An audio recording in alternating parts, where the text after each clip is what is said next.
Olá, nono ano, tudo bem? Eu sou o professor Edjoel e estamos aqui para mais uma aula de ciências. Eu quero dar as boas-vindas a você, estudante, aos responsáveis que possam estar nos acompanhando e também aos nossos queridos colegas professores. Sejam todos muito bem-vindos.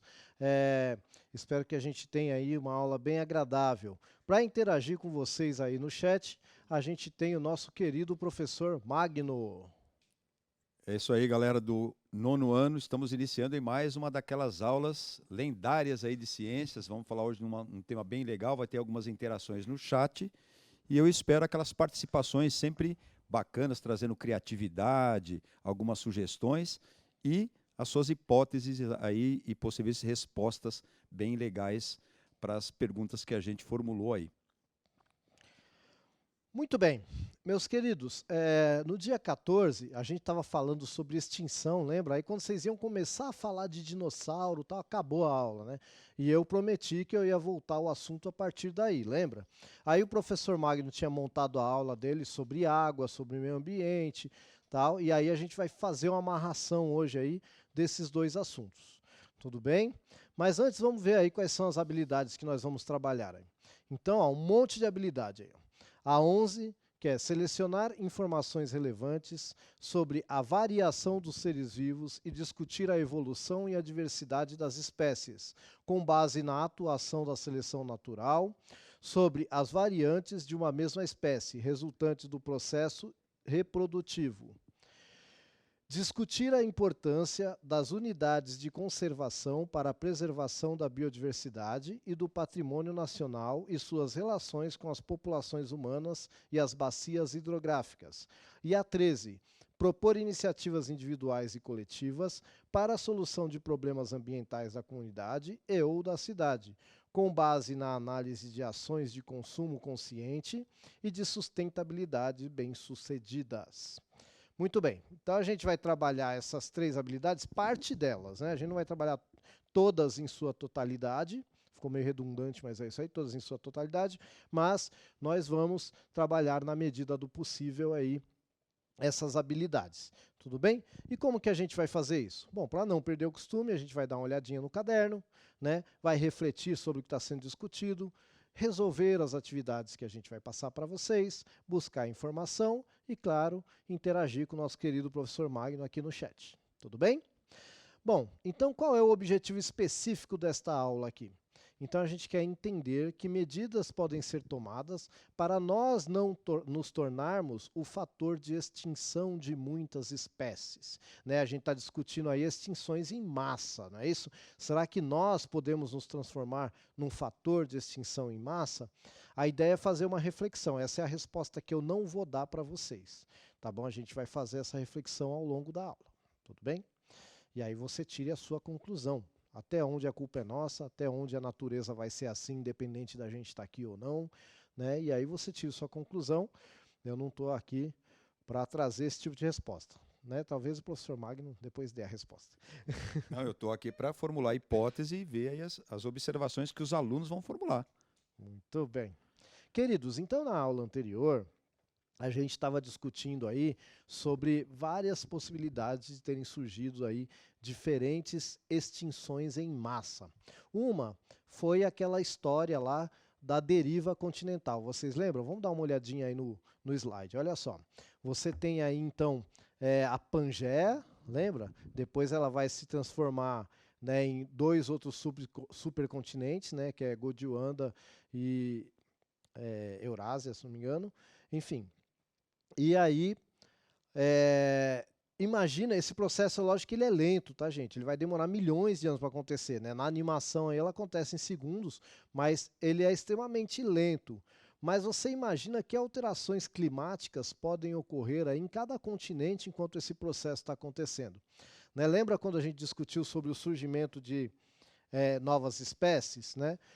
Estava ligado então a mudanças climáticas, estava ligado a questão de você ter isolamento geográfico. Será que gerou isolamento geográfico, aquela deriva dos continentes ali? Então, para você ver que ali tem uma dinâmica, né? E que, olha, não tinha o homem ainda ali. Tá, eu já vou até dar um spoiler aqui, que daqui a pouco a gente vai falar de dinossauro. Às vezes a gente vê filminho aí, né, mostrando o homem e dinossauro, o homem das cavernas, tem gibi até mostrando isso. É bonitinho, mas não tem nada a ver, tá? Nós somos mamíferos. Os mamíferos só conseguiram dominar a Terra porque os répteis, né, sofreram um impacto muito grande, aí, um baque muito grande. Senão, talvez os dinossauros estivessem dominando aí a Terra até hoje. Está de acordo com o que os registros fósseis mostram, etc. e tal. Tudo bem, meus queridos? Bom, então, a gente ia começar, né, a falar sobre a extinção dos dinossauros. Não foi isso? Olha que bonitinho. Tem um dinossauro bonitinho aí. Eu sei que tem alguns de vocês aí em casa que curtem dinossauro pra caramba, sabem dizer até que espécie que é essa aí, etc e tal. Gente, isso para aqui, para a nossa aula, não tem muita importância. Mas se você quiser enriquecer nosso chat com esse tipo de informação, fique à vontade. Aqui a gente é bastante democrático, não é, professor? Com certeza. Eu mesmo compartilho de você. Eu não sei o nome do dinossauro, mas eu acredito que muitos que estão nos assistindo aí devem até saber. Tem pessoal que curte muito, né, Edjoel? Sim, e a ideia nossa aqui é trocar conhecimento, tá? Eu não sou o dono da verdade, o professor Magno não é o dono da verdade. Gente, essa aula que a gente está dando aqui, a gente pensou essa aula a partir do currículo de São Paulo. De repente, o seu professor, o mesmo assunto, ele pensou uma aula totalmente diferente. Ele está errado e eu estou certo? Claro que não. A gente pode trabalhar o mesmo assunto de diferentes formas. Tudo bem? Então não tem por que ficar comparando, né? A minha aula pode complementar a do seu professor, a aula do seu professor pode complementar a minha, e essa é a ideia. Vocês podem buscar informação e complementar nossas informações, porque é assim que a gente aprende, tá bom? Muito bem. Então eu quero saber, já que eu estou falando aí, né, que eu gostaria de saber o que você sabe, eu não sei se você sabe o que eu sei, eu também não sei, então vamos lá. Coloca para mim aí, por favor, ó. O que você sabe sobre os dinossauros? Vou dar 2 minutos para você falar para mim aí o que você já sabe sobre os dinossauros. Tá bom? 2 minutos.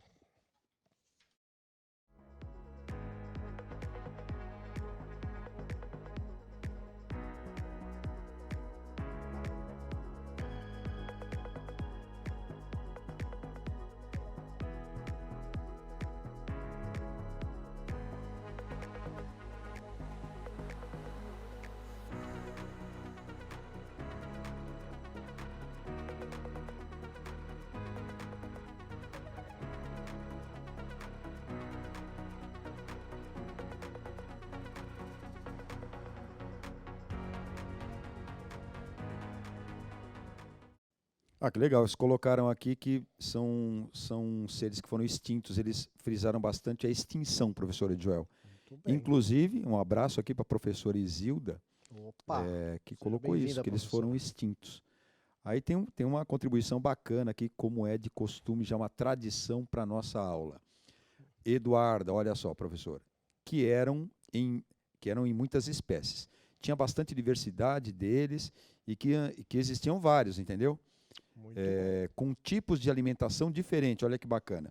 importante. Alguns herbívoros e outros carnívoros. Olha que Perfeito. resposta que nos Então, remete aí a um pensamento. Bom, a Brenda, ó, que eles viveram há muito tempo na Terra e que podem ter originado outros animais. Gostou dessa? sim, perfeito. Essa aí, Maravilhoso. essa a gente adorou, meu.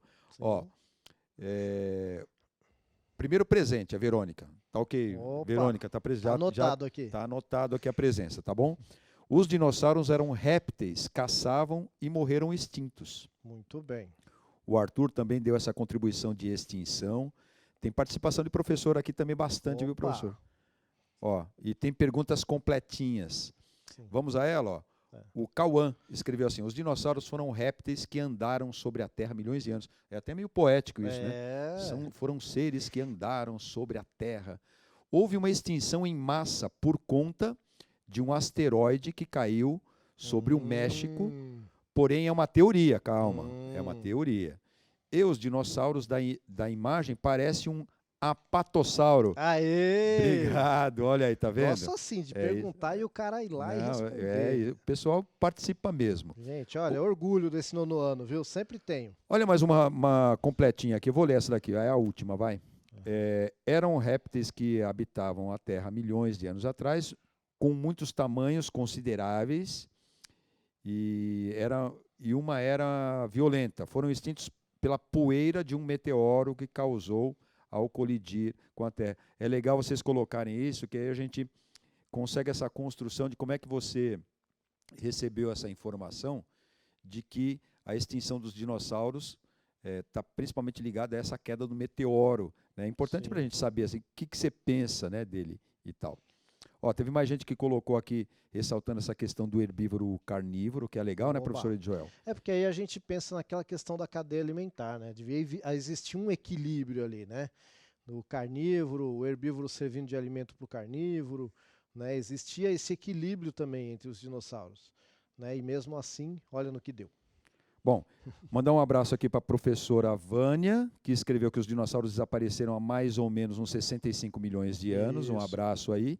E eu vou ler a última aqui, porque a gente não tem muito tempo, infelizmente, gostaríamos, né, de... Pois é, essa aula voa, né? Incrível. O Gustavo, o Ed, escreveu o seguinte, ó. Olá, professores, boa tarde. Eu sou o Gustavo, Boa tarde, Gustavo. da escola de Diadema, Escola de Diadema. Diadema. Fugindo um pouco do assunto, eu acabei me deparando com uma dúvida que me deixou um tanto quanto abismado.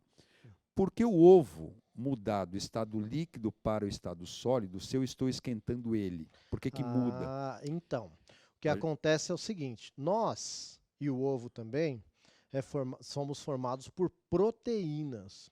E a proteína, ela sofre um processo chamado desnaturação. E esse processo pode ocorrer por dois motivos.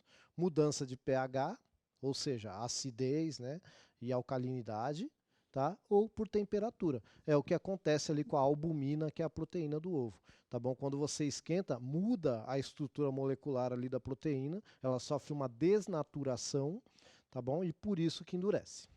Tá bom? Respondido? Esses caras ficam me desafiando, querendo me pegar. Não, e resposta Vamos super ver legal, Edjoel. Muito boa mesmo. Depois vocês procuram no Google para ver se é verdade. Deu um verdadeiro Google aí ao vivo. Isso aí. Gente, então vamos lá. Posso prosseguir, professor? Pode, tem muita coisa legal aqui, mas não vai dar tempo, né? Ele. Não vai dar tempo. Obrigado, viu, gente? Pode continuar, tá? Eu adoro isso. E no dia que eu passar vergonha, vocês também dão risada. Não tem problema. Posso só colocar uma coisinha aqui? Pode, Eu li aqui em vários tem essa coisa do meteoro, tá bom? E a teoria é que o meteoro bateu, isso eu li em vários aqui, que o meteoro caiu, se chocou com a Terra, levantou uma grande poeira que acabou, essa é a teoria, né, que colocaram aqui, que acabou escurecendo um pouco e não permitindo a entrada dos raios solares, e isso atrapalhou um pouco a sobrevivência dos dinossauros aqui por conta dessa... Não é que dá a impressão assim, que o meteoro caiu em cima da cabeça dos dinossauros, não é isso? Então, da gente, poeira e tal. É assim, eu ainda vou fazer essa pergunta, tá? Como os dinossauros foram extintos. Mas vamos lá, mas obrigado, gente. Mas aí depois eu deixo um minutinho só para ver quem quer colaborar nisso ainda, tá? Então, primeiro, vamos entender quem eram os dinossauros, tá bom? A palavra dinossauro, ela quer dizer basicamente lagarto terrível, tá? Sauro quer dizer lagarto e dino quer dizer terrível, tá bom? Então aí primeiro os répteis que a gente tem hoje aí que não são dinossauros, tudo bem? Então você tem aí um grupo de tartarugas aí, né? E você tem um outro grupo de lagartos, aí você tem também serpentes, né? Cobras e serpentes são coisas diferentes, tá? Cobra é um tipo de serpente, tá bom? Aqui no Brasil a gente só tem né? Um desse grupo de cobra, que são as corais, e de acordo com um amigo meu herpetologista, e depois a gente tem ali os crocodilianos. Os crocodilianos aí que tem esse crocodilo, jacaré e tal, eles hoje lá no ensino superior, em alguns livros de pós-graduação, eles já saíram até do grupo dos répteis e estão no grupo das aves. Eles são considerados os precursores das aves, olha que legal. Eu sei que já fizeram perguntas sobre isso, eu e o professor Magno, a gente montou uma aula com algumas perguntas que saíram no chat, e a gente vai falar um pouquinho sobre isso, tá aqui uma ou duas aulas, tá bom? Então, fica a dica aí, né? E aí a gente tem essa ideia de fazer isso, porque o chat de vocês é maravilhoso, gente. Né? Tem inclusive uma que dá pra gente Ai, printar aqui já. Eu já fico Olha só, professor, como que o humano pode reproduzir o som dos dinossauros sabe, e se a gente nunca ouviu a pergunta do Caio Então, Daniel. eu vou responder bem rapidinho essa, mas eu vou ver se eu consigo numa outra aula responder com mais tranquilidade, porque, né, senão a gente foge muito, mas eu vou responder agora. O que acontece é o seguinte, ó, vou te falar o meu exemplo, a minha experiência. Tá, eu trabalhei com fósseis de planta, quando eu fiz meu mestrado, né, até mostrei numa aula para vocês lá o meu trabalhinho e tal. Então, como é que eu fazia? Pela estrutura que eu encontrava no fóssil, eu comparava com a planta de hoje, tá? E aí eu conseguia dizer o clima, etc e tal. O cara que ele vai trabalhar com fóssil de um réptil, ele vai pegar um réptil de hoje. É diferente de um dinossauro? É, mas tem algumas similaridades. Tá bom? Algumas coisas são parecidas. Então você olha o osso, você fala, aqui devia prender um músculo, aqui um nervo, aqui provavelmente passava a corda vocal. E aí, a partir disso, se faz uma suposição, uma hipótese. Tá? Eu nunca vou poder falar com certeza o dinossauro fazia esse barulho. Não, mas dá para a gente ter uma ideia. Tá bom? Então, quando você vê, né, documentários tipo da BBC, né, que é uma TV pública da Inglaterra, e aí eles mostram lá aquelas animações, aquilo ali são suposições, comparando com os répteis que existem hoje, a partir dos ossos que se tem de antigamente. Tá? Então, você faz uma mescla de conhecimentos. Tudo bem? Espero que eu tenha respondido. Pois bem, então a gente falou dos dinossauros, perdão, dos répteis que não eram dinossauros. E agora aí a gente tem dois grupos de dinossauros, tá? Esses dois grupos aí, eles são diferenciados pelo tipo de bacia aí de cintura pélvica, tá bom? E aí você vai ter o ornitisquiano, que está ligado à cintura das aves, então acredita que esse aí foi o precursor das aves. Para você ter ideia, o Tiranossauro Rex era desse grupo ornitisquiano. Vocês sabem o que significa Tiranossauro Rex? Tirano é aquele cara que manda, né? Manda em tudo e não quer saber de nada e manda em tudo. Então imagina, um lagarto que ele é tirano e ainda é o rei, né? Rex. Então o cara era bravo para danar, tá bom? E o outro é o saurisquiano, né? Que aí já tem a cintura mais parecida com os lagartos que a gente tem, porque sauro é lagarto, tá bom? Então, são esses dois grandes grupos de dinossauro que você vai ter aí. Pois bem, e aí ó, você tem alguns outros exemplos aí de dinossauros, só para você ter uma ideia, tá, gente? Então aí você tem fósseis, né, que foram encontrados de fato, e você tem também estruturas que a partir de alguns ossos se monta o resto da estrutura, tá bom? O restante da estrutura. Então é assim que a paleontologia funciona e que ela vai montando, né? Durante muito tempo não se acreditava, né, nessa história de teoria da evolução, etc. Nem se tinha isso.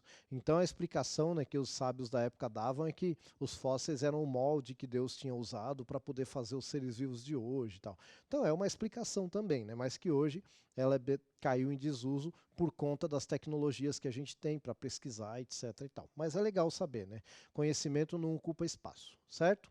Bom, agora eu quero saber de vocês, tá bom? E aí eu vou dar um minuto só porque algumas pessoas já falaram, mas se você tem alguma outra ideia, pode colocar lá no chat um minutinho para você me dizer como ocorreu a extinção dos dinossauros.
Meu Deus do céu, o Vinícius escreveu aqui que a extinção ocorreu com um meteoro que se colidiu com a Terra e deslocou a sua rota.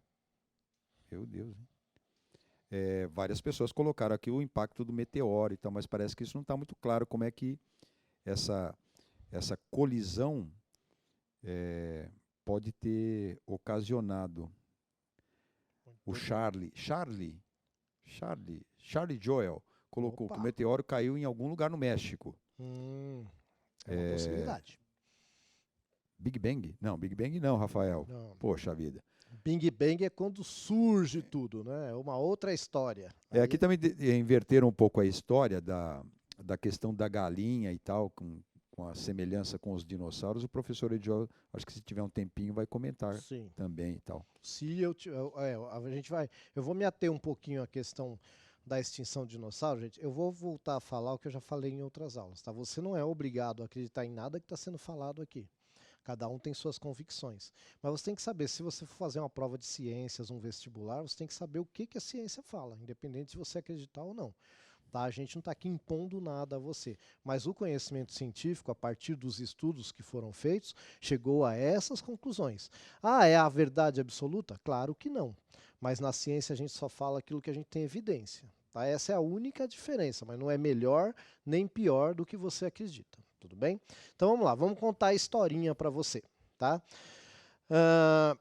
Bom, existem aí basicamente 3 teorias. Tá bom? A primeira dela seria o desenvolvimento dos mamíferos. Muitos mamíferos se alimentavam de ovos de dinossauros. Tá? Então seria uma possibilidade, uma diminuição drástica do número de dinossauros a partir de uma maior distribuição de mamíferos. Você tem que imaginar que na época que os dinossauros dominavam a Terra, os mamíferos que tinham naquela época era como se fossem os camundongos de hoje, pequenos roedores, pequenos esquilos, eram animais pequenos, eles viviam à sombra mesmo dos dinossauros. Tá? Você vai ter preguiça gigante, vai ter a megafauna que fala de mamíferos, bem milhões de anos depois que os dinossauros já foram extintos. Tá bom? Antes, na época lá dos dinossauros, você não tinha. Os mamíferos eles eram pouco desenvolvidos porque os dinossauros ocupavam, né? Então o mamífero não tinha espaço.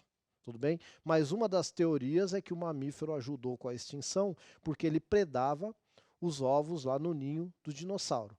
E o réptil, né, ele não tem, se a gente observar hoje, a maioria dos répteis, eles não tem o cuidado parental. Se você vê uma tartaruga marinha, por exemplo, ela vai lá na praia, ela bota centenas de ovos e vai embora, deixa enterrado lá, ela não fica cuidando. Né? Então, hoje a gente tem até projetos de seres humanos que ficam protegendo o ninho lá para ver se salva a tartaruga. Tá? Então, hoje, de repente, a tartaruga já poderia estar extinta se não tivesse ninguém tentando proteger. Então, acredita-se que na época dos dinossauros eles também não cuidavam, não. Eles botavam o ovo lá e iam embora. E aí, né, para o mamífero ir lá e predar era rapidinho. Tá? Pois bem, a outra teoria é o resfriamento da Terra. E agora a gente pode casar isso ou não com a queda de um meteoro. Tá? Por quê? Existem ciclos, né, de temperatura que sobe, temperatura que desce, temperatura que sobe, temperatura que desce. Pois bem, o que você tem que entender? Os répteis de hoje, eles são pecilotérmicos. Poxa, professor, que palavrão. Então, olha só, eu sou mamífero, tá? Eu sou mamífero, e você que está me assistindo e está entendendo o que eu estou falando também é. Por quê? Todo mamífero ele vai ter pelo, ó, meu pelo aqui, e vai ter glândula mamária. Tá bom? Isso aqui não é seio, é glândula mamária, tá bom? Então, todos os mamíferos têm glândula mamária e pelo, ok? Pois bem, e nós somos homeotérmicos, e as aves também são homeotérmicas. O que é isso? A gente tem uma temperatura constante no corpo, de 37 graus, 36,5 a nossa, certo? Quando a gente está saudável, tudo bem? Então, a gente é homeotérmico. Os animais pecilotérmicos, eles dependem da temperatura do ambiente. Vou dar um exemplo para vocês. Os insetos, eles são pecilotérmicos. Então, quando está muito frio, o inseto some, porque ele fica pouco ativo, porque ele precisa da temperatura do ambiente para ele ficar bem ativo. Então, no calor aparece um monte de inseto. Os répteis também. No frio, eles se escondem. Quem tem tartaruga, lagarto, sabe disso. No frio, você pode pôr ele numa caixa de sapato e guardar no armário, que ele fica quietinho lá, ele hiberna. Já no calor, não, ele fica super ativo, se alimenta mais, etc. e tal. Então, se você tem um resfriamento na Terra, todos os répteis ficam menos ativos e eles ficam mais vulneráveis, tá bom? Porém, existe a teoria que vocês falaram aí, que é a teoria da queda do meteoro. Isso tem um porquê, tá, gente? Quando o meteoro ele cai, ele levanta uma poeira de um elemento químico que é muito específico. E você encontra as camadas que tem osso de dinossauro, e você encontra essa rocha com essa poeira bem específica praticamente no planeta inteiro, e depois você não encontra mais ossos de dinossauro. Então, por isso que essa teoria é muito aceita. Existe uma evidência no mundo inteiro, praticamente, que você tem ossos de dinossauro, aí você vê que na camada mais acima, você tem lá essa poeirinha, que seria como se fosse de um elemento químico típico de quando cai meteorito, e depois você não tem mais ossos de dinossauro, você não encontra mais. Por isso que essa teoria é muito aceita. Mas como teria ocorrido? Você lembra quando você um dia estava assim próximo de um lago ou de uma poça d'água, você jogou uma pedrinha e aí fez uma ondinha assim? Vocês já viram isso acontecer? Então, imagina um meteoro caindo, ele batendo na superfície da Terra e fazer uma onda de impacto semelhante a essa, só que em vez de água, porque você tem que lembrar que embaixo aqui do nosso chão você tem uma magma e tal. E aí a, a, a pancada é tão potente que gera essa onda de impacto. Imagina o estrago, o terremoto que isso é. Então, muitos dinossauros morrem com esse primeiro impacto. Essa é a historinha que é contada. Mas, quando essa onda faz isso com a superfície do planeta, ela levanta uma poeira que cobre, gente, cobre a luz solar por centenas de anos. Agora eu vou contar uma historinha para vocês, que o professor Magno vai me corrigir se eu estiver errado, porque ele é o físico aqui da dupla, eu sou biólogo. Você sabia que nós estamos muito longe do Sol? E quando eu falo muito, é muito, muito longe mesmo? Ó, vou dar uma ideia para você, tá? Existe uma medida de distância que se chama ano-luz, tá bom?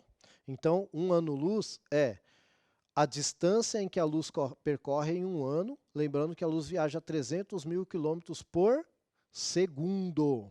300 mil quilômetros por segundo, é a velocidade da luz. A luz, ela sai do Sol e ela demora 8 minutos para chegar aqui na Terra. A gente fala que o Sol está a 8 minutos-luz do planeta Terra. Se o Sol se apagasse agora, a gente ia demorar 8 minutos para ver o Sol apagar. Tá? Porque a luz ia continuar viajando para cá. Então ele está tão longe que não chega calor do Sol aqui na Terra. Chega radiação. E essas ondas de radiação que, ao entrar em contato com os gases atmosféricos, produz calor, que é o famoso efeito estufa, que eu não vou entrar em detalhe hoje. Mas quando eu tampo a luz do Sol, a temperatura da Terra cai para 15 graus negativos. Tá bom? Por quê? O calor do Sol não chega, é muito longe. Chega a raios luminosos, né, eletromagnéticos, né, a gente chama de onda eletromagnética, e esses interagem com as moléculas dos gases da atmosfera e isso gera o calor. Tá? Então, quando você tampa a luz do Sol por centenas de anos, a temperatura cai. E sem temperatura, os répteis não sobrevivem. Por que a gente tem aí alguns precursores? Você pode ver que praticamente todos os répteis que a gente tem hoje, eles cavam tocas, e tocas bem profundas. Então, esses que cavam tocas profundas, né, eles ficaram ali hibernando e tem a temperatura da própria Terra, ali interna da Terra. Então, essa é uma explicação aceitável aí para essa situação. Tá bom? É lógico que muitos dados ainda precisam ser melhor compilados, etc. e tal. Mas eu espero que não tenha ficado muito confuso para vocês. Então tem aí uma figurinha, né, só para vocês terem uma ideia do que, né, uma ilustração aí, tá bom? Do que pode ser que tenha acontecido, né, o meteoro caindo aí, levantando a onda e tal, tá bom? Eu espero que tenha ficado mais claro. Então, ó, tudo que eu expliquei está resumido aí, tá bom? Então, o surgimento dos mamíferos, consumir os ovos dos dinossauros. Eu fiz a colinha porque eu fiquei com medo de não lembrar de falar tudo, né? Então, ó, resfriamento climático. Doenças também, existe essa possibilidade, a gente não pode esquecer. Existe essa possibilidade. Dá para ter certeza que isso aconteceu? Não, mas a gente não pode descartar essa possibilidade. E o mais famoso aí, que é o impacto do meteoro, tá bom? Então, ó, o nome tem até o nome aí, ó, eu coloquei, o nome do elemento químico é irídio, tá? Sempre que você encontra uma grande quantidade de irídio, é evidência de queda de meteoro. E aí, gente, de meteorito no caso. E aí, gente, é isso que acontece no planeta inteiro. Quando você encontra dinossauro, quando você para de encontrar, você encontra irídio, tá? E aí seria a evidência de que depois de uma queda de um grande meteoro, os dinossauros deixaram de existir. Tá bom? Se você não acredita em nada disso, aí, ó, se torne biólogo, paleontólogo, vai lá questionar. A ciência é feita de discussão, tá? Ela não é feita de aceitação, não. O cientista, ele é, antes de tudo, um cara inconformado, tá? Ele não se conforma com as respostas e quer respostas melhores, tá bom? E aí fica a dica. Muito bem. Agora eu quero saber, até agora a gente falou de extinção em que o homem não pôs a mão, o homem nem existia. Tá? Antes de eu perguntar, eu quero saber, professor, o senhor quer fazer algum comentário? Não, estou lendo aqui, até agora está tudo certinho, porque você falou aí do irídio, tinha alguns que participaram do chat tinham colocado aqui para falar sobre o irídio, então está Obrigado. Eu tranquilo. sempre conto com esse pessoal. Mas você vai seguir, né, na explicação. Tem mais algumas coisinhas aqui, eu vou aguardar um pouquinho, mas por enquanto está tudo bem, professor. Obrigado. Tranquilão. Então, agora eu vou parar um pouquinho de falar das extinções que antes do homem surgir, e eu quero saber aí, ó, para você refletir um pouquinho o seguinte: quais fatores influenciados pela espécie humana podem levar uma outra espécie ou várias espécies à extinção? 2 minutinhos, tá bom? Para você pensar isso aí.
Olha, professor, uma contribuição aqui exemplar dos alunos, falando sobre as questões, né, que são levantadas aí diariamente, a gente ouve nos noticiários e a gente traz aqui sempre como elementos que são as queimadas, a destruição da fauna, da flora.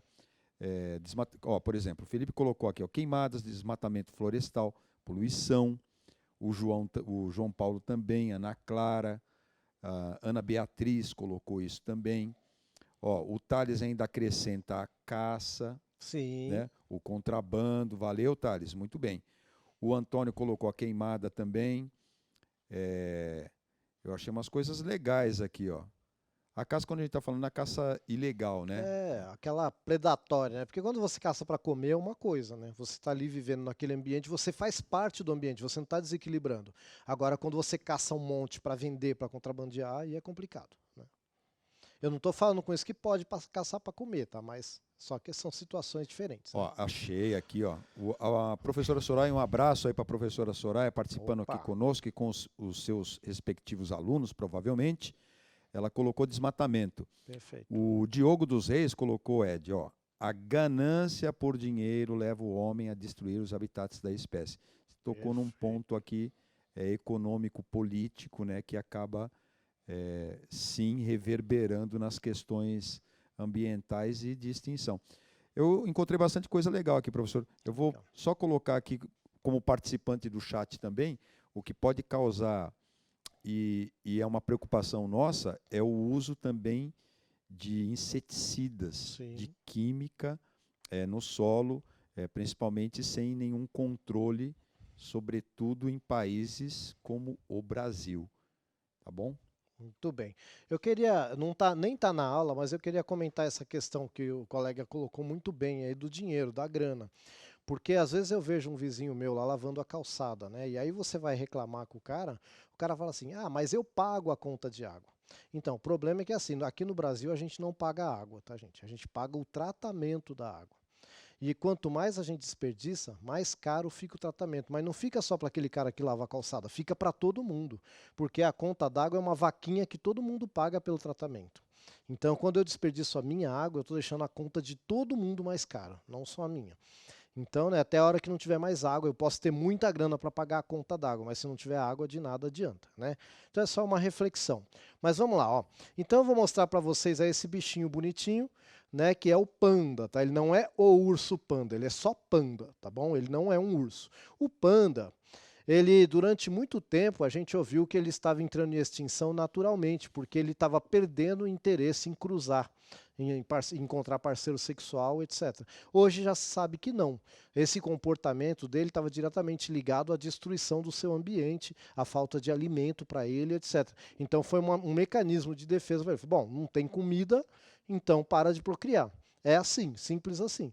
Tá? Então, durante muito tempo, né, achou-se que era uma extinção natural, mas está se mostrando cada vez mais que esse tipo de extinção sempre vai ter a mão do homem. Esse aí, ó, olha que bicho lindo que é esse aí, nosso, né, o tamanduá-bandeira. Sabe por que o pessoal mata esse bicho? Só porque ele é bonito, mais nada.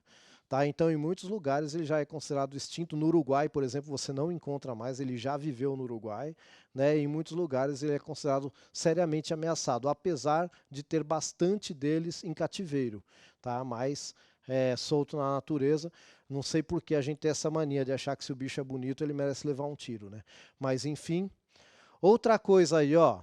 Assoreamento de rios, o que é isso? Ó, quando começa a tirar a mata ao redor do rio e aí a areia vai para dentro lá. Do lado aí, gente, é uma foto de satélite do ano passado, só mostrando as queimadas no Brasil. Olha que bonitinho aí, iluminado, né? Então esse é do ano passado, tá? Nem é desse ano, tá bom? Então, assim, é só para a gente refletir mesmo, né? Vocês são 9º ano, eu não quero aqui fazer nenhum alarmismo, porque eu acho que a gente não precisa disso, né? Mas a gente precisa refletir, sim, até onde isso é verdade, até onde não é, e o que a gente pode fazer. E aí, enquanto você vai falando no chat aí o que a gente pode fazer, eu quero agradecer a sua participação. Tá? Pode abrir o chat, por favor. Tá bom? Vai colocando aí o que você acha que a gente deve fazer, tá bom? Muito bem. Eu vou ficando por aqui, gente. Eu quero agradecer muito a participação de todos vocês e o professor Magno vai encerrar aí com um recadinho. Um abraço aqui para o pessoal que está colocando aqui as participações. Aqui a gente tem que melhorar aí o nosso procedimento para com o ambiente e tudo mais. E parabenizando pela aula. Então aproveita e agora você pode dizer o que você achou da aula. Acessa aí o QR Code ou no link, clica no link, por favor, e deixa aí a sua impressão, que a gente promete de ler assim que tivermos oportunidade de trazer aqui para você até algumas dúvidas de aulas passadas, tá bom? A gente vai ficando por aqui. Um abraço, galera. Valeu. Tchau, gente. Até mais.